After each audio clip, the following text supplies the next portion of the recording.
Hello दोस्तों, स्वागत है आपका मैथ स्टडी क्लासेस पर। दोस्तों आज की वीडियो में हम प्रश्नावली 9.1 का क्वेश्चन नंबर 3 करेंगे। दोस्तों अगर आप चैनल पे नए हो तो चैनल को सब्सक्राइब करना ना भूलें। दोस्तों हमारा तीसरा क्वेश्चन है, एक ठेकेदार बच्चों के लिए एक पार्क में 2 फिसलन पट्टी लगाना चाहता है। 5 वर्ष से कम उम्र के बच्चों के लिए वह ऐसी फिसलन पट्टी लगाना चाहता है जिसका शिखर 1.5 मीटर की ऊंचाई पर हो और भूमि के साथ 30 डिग्री के कोण पर झुका हुआ हो, जबकि इससे अधिक उम्र के बच्चों के लिए वह 3 मीटर ऊंचाई पर एक अधिक ढाल वाली फिसलन पट्टी लगाना चाहता है जो भूमि के साथ 60 डिग्री कोण पर बनती हो। प्रत्येक स्थिति में फिसलन पट्टी की लंबाई क्या होनी चाहिए। दोस्तों हमें क्वेश्चन में दिया है कि एक ठेकेदार पार्क में 2 फिसलन पट्टी लगाना चाहता है और वह किस प्रकार लगाना चाहता है। वह 5 वर्ष से कम उम्र के बच्चों के लिए ऐसी फिसलन पट्टी लगाना चाहता है जिसका शिखर 1.5 मीटर की ऊंचाई पर हो। यानी जो फिसलन पट्टी की ऊंचाई है वो है 1.5 मीटर, यानी 1.5 मीटर की ऊंचाई पर वह 5 से कम उम्र के बच्चों के लिए फिसलन पट्टी लगाना चाहता है और वह 30 डिग्री के कोण पर झुका हुआ है। यानी फिसलन पट्टी, ये फिसलन पट्टी है माना, ये हमने फिसलन पट्टी बनाया और हमें क्वेश्चन में दिया है कि फिसलन पट्टी 30 डिग्री के एंगल पे झुका हुआ है। यानी फिसलन पट्टी का भूमि के साथ बनाया गया जो कोण है वो है 30 डिग्री और हमने फिसलन पट्टी की लंबाई ज्ञात करनी है, एक ये वाली स्थिति में, एक दूसरी वाली स्थिति में। जिस स्थिति में 5 से बड़े उम्र के बच्चों के लिए वह फिसलन पट्टी बनाना चाहता है। तो पहले हम इसका नामकरण करेंगे, हम कुछ भी लिख सकते हैं। चलो हमने लिखा A, B और C। अब हम इसके बारे में पूरी डिटेल इसमें लिखेंगे। जो हमारी स्थिति पहली है वो है 5 से कम उम्र के बच्चों के लिए, यानी हमने लिखा स्थिति 1 5 से कम उम्र के बच्चों के लिए, अब हम इसके बारे में पूरी डिटेल लिखेंगे। जब 5 से कम उम्र के बच्चों के लिए फिसलन पट्टी बन रही थी तो फिसलन पट्टी की जो ऊंचाई थी, यानी हम लिखेंगे फिसलन पट्टी की ऊंचाई। फिसलन पट्टी की ऊंचाई, फिसलन पट्टी की ऊंचाई कितनी है 1.5 मीटर, तो हम लिखेंगे 1.5 मीटर। और हमें दिया है कि फिसलन पट्टी का भूमि के साथ बनाया गया कोण 30 डिग्री का है, इसलिए हम लिखेंगे फिसलन पट्टी द्वारा बनाया गया कोण, फिसलन पट्टी द्वारा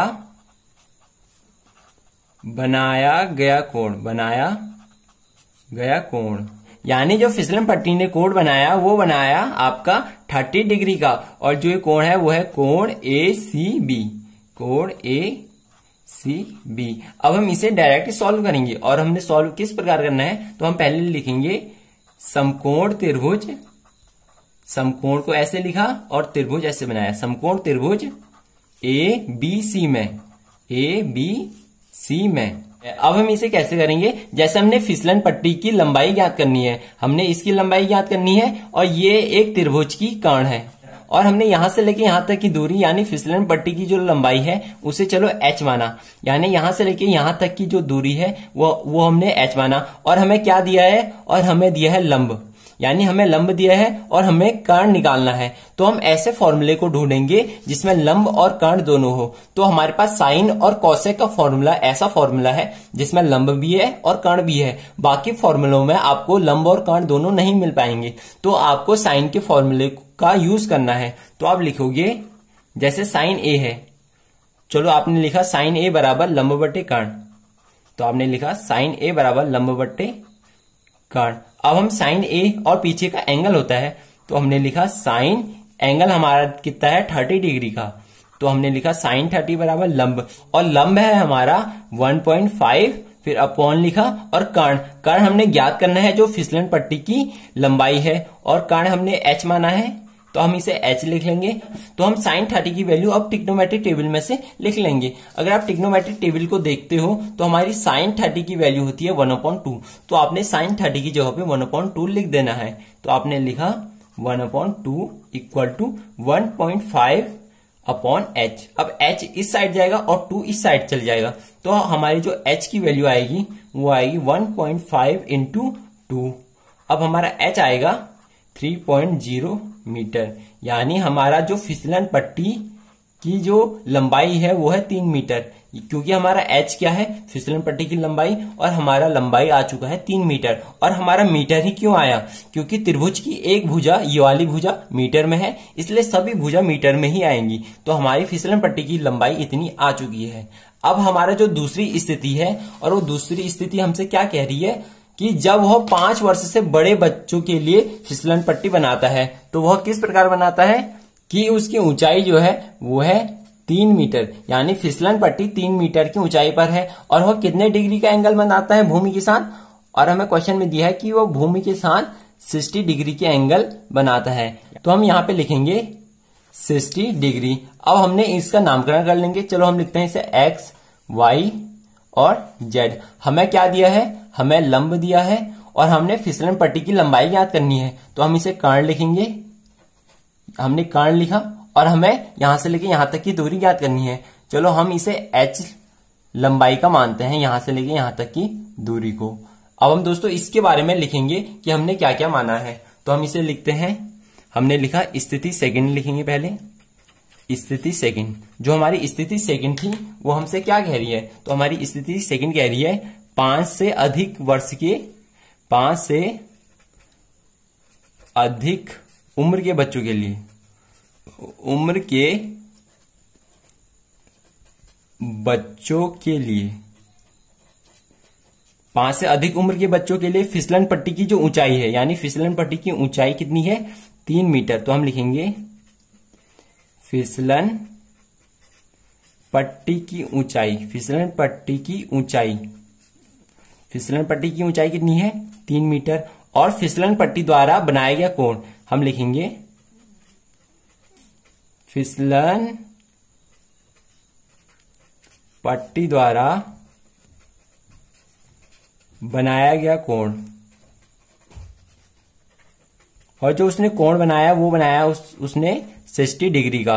अब हम दोस्तों इसे आगे सॉल्व करेंगे। तो हमने लिखा समकोण त्रिभुज एक्स वाई जेड में। अब हमें कौन सी भुजा दी है, तो हमें लंब दी है, और हमें कर्ण निकालनी है, यानी फिसलन पट्टी की लंबाई निकालनी है। तो हमें ऐसा फॉर्मूला चाहिए जिसमें लंब भी हो और कर्ण भी हो। तो अगर हम फॉर्मूला देखते हैं तो हमारा साइन का फॉर्मूला है और कॉसेक का फॉर्मूला है। चलो हम कॉसेक के फॉर्मूले का यूज करते हैं। तो हमने लिखा कॉसेक ए इक्वल टू कर्ण बट्टे लंब, और हमें कॉसेक ए, और जो हमें ए की वैल्यू दी है वो हमें दी है 60।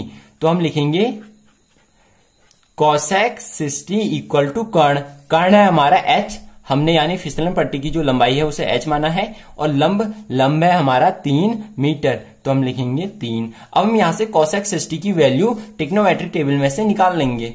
तो अगर आप कॉसेक 60 की वैल्यू देखते हो तो ये आता है 2/√3। तो आप कॉसेक 60 की वैल्यू लिखोगे यहां से 2/√3 इक्वल टू h/3, और यहां से अगर आप h की वैल्यू निकालते हो तो ये 3 इस साइड मल्टीप्लाई हो जाएगा। तो ये इस साइड मल्टीप्लाई हुआ तो हमारी h की वैल्यू आती है 3 दूनी 6, 6/√3। अब आपने √3 से नीचे भी मल्टीप्लाई कर देना है और ऊपर भी मल्टीप्लाई कर देना है। ऐसा करके ये होगा कि ये जो √3 है वो 3 बन जाएगा, और 3 से हम इसे आसानी से काट पाएंगे। तो हमने ऊपर भी और नीचे भी √3 से मल्टीप्लाई कर दिया। तो हमारा ऊपर आया 6√3, और नीचे √3 का मल्टीप्लाई √3 के साथ करेंगे तो 3 आएगा, और 3 से 6 को काट देंगे तो ये 2 बार कटा, तो हमारा आया 2√3। अब हम दोस्तों इन दोनों के बारे में लास्ट में लिख देंगे कि हमारा क्या क्या आया। तो हमारा आया 5 से कम उम्र के बच्चों के लिए फिसलन पट्टी की लंबाई, और वो लंबाई कितनी आई, 3 मीटर। और 5 से अधिक उम्र के बच्चों के लिए फिसलन पट्टी की लंबाई कितनी आई, वो आई 2√3 मीटर। ये भी मीटर में ही आएगा। दोस्तों आपको यह वीडियो कैसी लगी कमेंट बॉक्स में जरूर बताएं। अगर आपको इस वीडियो से रिलेटेड कोई भी डाउट हो तो कमेंट बॉक्स में जरूर पूछिए, और ऐसे ही और वीडियो पाने के लिए इस चैनल को सब्सक्राइब जरूर कर दें, और बेल नोटिफिकेशन को ऑल पर सेट करना ना भूलें ताकि मेरी मेहनत बेकार न जाए। Thank you, have a nice day.